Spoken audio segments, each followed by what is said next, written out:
My beloved one, there's a lantern burning in the fog tonight, held steady by a hand you haven't seen yet. The mist is thick around you, the path uncertain. And you've been walking alone so long that you've almost convinced yourself this is how the story ends. But I need you to look up. Do you see that soft glow cutting through the gray? That's not just hope. That's a man I've been preparing, shaping, refining in his own wilderness while you've been walking through yours. He's been waiting, and you've been waiting, and the timing hasn't been random or cruel. It's been purposeful. Because, my child, I don't bring people together before they're ready. I don't unite hearts before both have learned to beat in rhythm with mine. And tonight, pulling back the veil just enough for you to understand, this man is real. He's out there. And he's waiting to be your husband. There's a particular kind of quiet that comes with patient anticipation. Like the moment before dawn when the world holds its breath between darkness and light. Like the soft rustle of turning pages in an old book when you know the story is about to shift. When everything you've read so far has been leading to this chapter, this revelation. This turn you didn't see coming, but that makes perfect sense in hindsight. Child of my heart, that's where you are right now. In the pause before the unveiling. In the season when faith is being tested, not by tragedy, but by waiting. By the endless loop of wondering if maybe you missed it. If maybe you're meant to walk this road alone. If maybe the desire I placed in your heart for covenant was a cruel joke instead of a sacred promise. Welcome to Holy Spark Soul, if you're here. You've been carrying this question in the quiet corners of your heart. Sometimes afraid to even voice it because disappointment has taught you to guard your hope like a fragile thing. This channel exists to speak truth into those tender places. To explore what God is actually saying beneath the noise of circumstance and timing. Today we're diving into something both intimate and profound. The reality that God has someone for you. That this person isn't a fantasy, but a fellow traveler being shaped for you just as you're being shaped for them. If this is your first time here, subscribe and turn on notifications. Because we're building a community that refuses to settle for shallow promises when deep truth is what the soul craves. Let's start with the ache of solitude. You've been waiting so long that the waiting itself has become a companion, familiar and heavy. You watch friends post engagement photos and you smile genuinely, but something inside you twists. You attend weddings and celebrate fully, but drive home alone, wondering when your turn will come. You've tried online dating, or you've sworn it off. You've made yourself available, or you've built walls so high, nothing can hurt you again. And underneath all of it is this gnawing question. Did you forget about me? Am I too broken, too complicated, too late for the kind of love that's supposed to be a good gift from a good father? My beloved one, hear me clearly. I haven't forgotten. I haven't overlooked you. I haven't decided you're unworthy of the covenant you long for. What I have done is something you can't fully see yet. I've been using this season of solitude to sharpen your vision, to teach you what actually matters in a partner, to prune away the superficial things you thought you wanted so that when he arrives, you'll recognize him not by the checklist you made, but by the character I've woven into him. The waiting hasn't been punishment. It's been preparation. And child of God, the man I'm preparing for you has been walking through his own fire, his own refining, his own season of questioning whether he'll ever find the woman who sees him, truly sees him for who I've made him to be. Think about Ruth. She's a widow in a foreign land with no prospects, gleaning in fields just to survive, loyal to a mother-in-law who has nothing material to offer her. Every day she goes to Boaz's fields, not knowing that the owner is watching her, noticing her character, her work ethic, her kindness, her integrity. She's not performing for an audience. She's simply being faithful in the small, unseen things. And Boaz, he's been waiting too. He's a man of substance, a kinsman redeemer, but he's not married yet.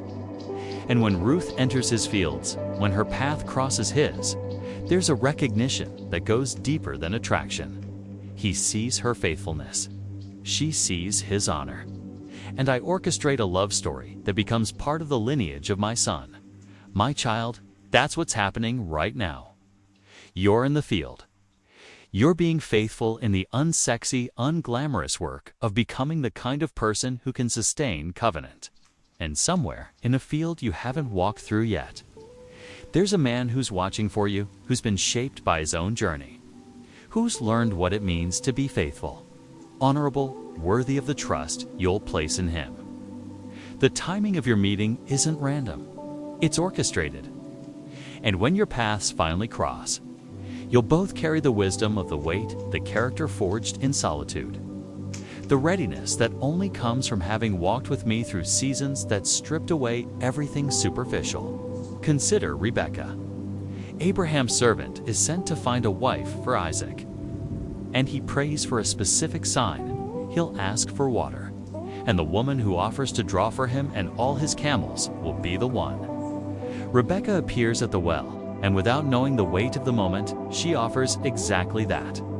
She serves generously. She goes beyond what's asked. And when the servant reveals why he's there, when he tells her she's been chosen to be the bride of a man she's never met, she says yes. She veils herself and travels across desert sands to meet Isaac. And when he sees her, when he lifts that veil and their eyes meet for the first time, Scripture says he loved her and was comforted after his mother's death. My beloved one, there's a man who will be comforted by you, who will see past your veil to the heart I've been cultivating in you, who will look at you and think, this is the one I've been waiting for, the one who makes sense of the loneliness, the one who turns this house into a home, this life into a legacy. And you, when you see him, when you recognize the character that's been shaped by my hand, you'll know. Not because he's perfect, not because he checks every box, but because there's a rightness, a fit, a sense that this is what I've been preparing you for all along. Then there's Esther. She's an orphan raised by her cousin, living in exile. And through a series of events she can't control, she finds herself in the king's palace. A year of preparation, a year of being anointed, refined, taught the ways of the court. And when her moment comes, when she stands before the king, he chooses her, not just for her beauty, for the favor that rests on her life, the purpose that's woven into her story. She becomes queen, but more than that, she becomes the instrument through which I save my people. Her marriage isn't just personal, it's purposeful. Child of my heart, the man I'm bringing you isn't just about companionship, though that will be sweet. He's about purpose. Together, you'll do things neither of you could do alone. You'll build a home that's a sanctuary. You'll raise children or mentor others in ways that reflect my kingdom. You'll face storms and stand together, your combined strength greater than the sum of your parts. The waiting has been preparing you not just to be his wife, but to be his partner in the mission I've given both of you. Let's go to the promises. Proverbs 18:22 says, "He who finds a wife finds a good thing and obtains favor from the Lord." My beloved one, you are a good thing. Not because you're perfect, but because you're mine, and I've been shaping you into a gift. And the man who finds you, when he recognizes what I've placed in you, he's going to obtain favor because covenant with you is covenant with my purposes. You're not just a companion. You're a blessing, a favor, a sign of my goodness in his life. Psalm 37:4 promises, "Delight yourself in the Lord, and he will give you the desires of your heart." The desire for marriage, for covenant love, for partnership, I place that in you. It's not frivolous. It's not selfish. And as you've been learning to delight in me, to find your joy and satisfaction in my presence first, I've been preparing to fulfill that desire in ways that exceed what you've imagined. Not because you've earned it, but because I'm a father who loves giving good gifts to his children. And Genesis 2:18 reminds us, "It is not good that the man should be alone. I will make him a helper fit for him." You are that helper, that Ezer Kenegdo in Hebrew, which doesn't mean subordinate, but counterpart. The strong ally who stands opposite and completes. My breath has fashioned you to fit with someone who's been fashioned the same way. The compatibility isn't just personality, it's purpose, it's spiritual alignment. It's a joining that makes both of you more effective for my kingdom than you'd be apart. So what do you do with this revelation? How do you align yourself with what I'm unveiling? My child, you start by tuning your spirit to recognize godly character when you encounter it. Not every man who shows interest is the one. Not every attraction is from me. But when you meet someone who loves me first, who submitted his life to my purposes, who demonstrates fruit of the Spirit in how he treats others, who has character forged in faithfulness that's worth paying attention to. Don't dismiss him because he doesn't match your type. Don't overlook him because his timeline is different from yours. Ask me. Bring him before me in prayer, and listen for my confirmation. Keep nurturing your inner garden. The work you're doing right now on your own heart, your own healing, your own character, that's not wasted. Every lie you expose and replace with truth. Every wound you let me tend, every pattern you break, every virtue you cultivate, these are preparing you to be the kind of wife who can sustain long-term covenant. Marriage doesn't fix what's broken in you, it reveals it. So do the work now. Deal with your triggers. Learn to communicate clearly. Practice forgiveness. Cultivate contentment. Become the kind of person you want to attract. And child of God, practice prayerful vision.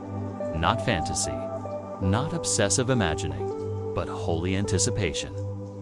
Ask me to show you what your marriage could look like, not so you can manipulate circumstances, but so you can align your heart with my purposes.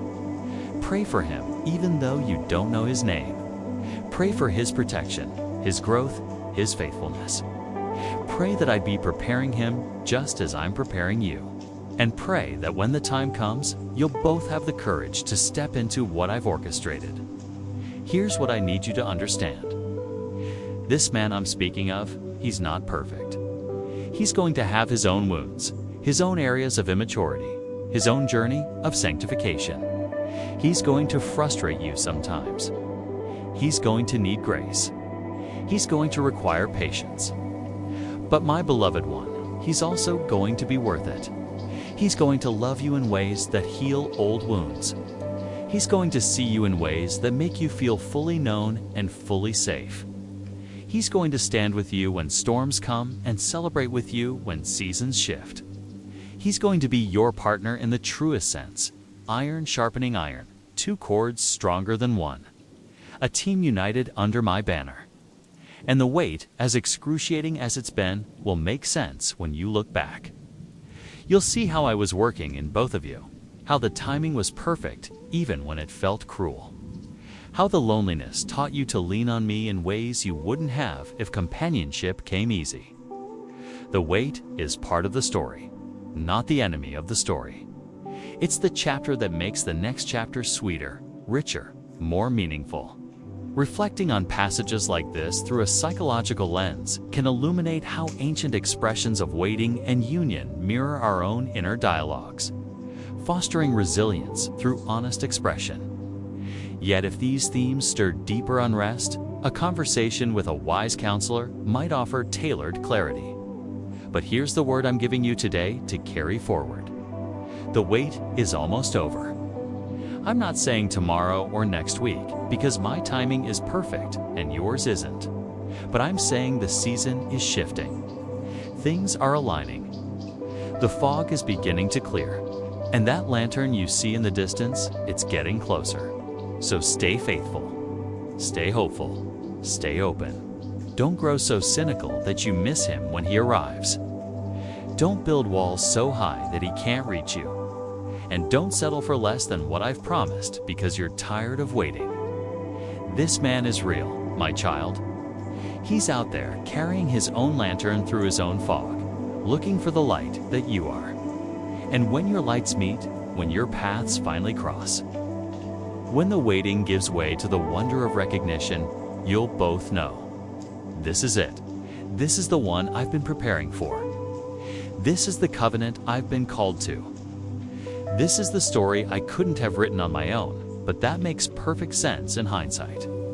If this word resonates in your spirit, if you feel the confirmation that I'm speaking truth over your wait, I want you to do something. Drop a comment below with your favorite scripture about marriage, covenant, or divine timing. Let this community witness your faith, your hope, your trust that I'm good for my word. Share what I'm stirring in you, what you're learning in the wait, what you're choosing to believe even when circumstances whisper doubt. And if you haven't already, subscribe to Holy Spark Soul and turn on those notifications. We're here every week exploring the depths of my heart for you, the personal ways I speak into your story. I'd also encourage you to watch our deep dive into Psalm 109 next, where we explore how even the hardest prayers can draw you closer to my purposes. My beloved one, go from this place knowing you are seen, you are chosen. You are being prepared for a covenant that will reflect my glory. The man I'm bringing you is worth the wait, and the wait is making you into the woman who's worthy of him. Trust me, keep your eyes open, keep your heart soft, keep your faith strong. The unveiling is coming. And when it does, when you finally see what I've been orchestrating all along, you'll fall to your knees in gratitude that I didn't give you what you wanted when you wanted it, but that I gave you what you needed when the time was right. He's waiting, child of my heart. And so am I waiting to watch you both step into the covenant I've designed, the love I've ordained, the partnership that will change not just your lives, but the lives of everyone you touch together. I'll see you in the next one.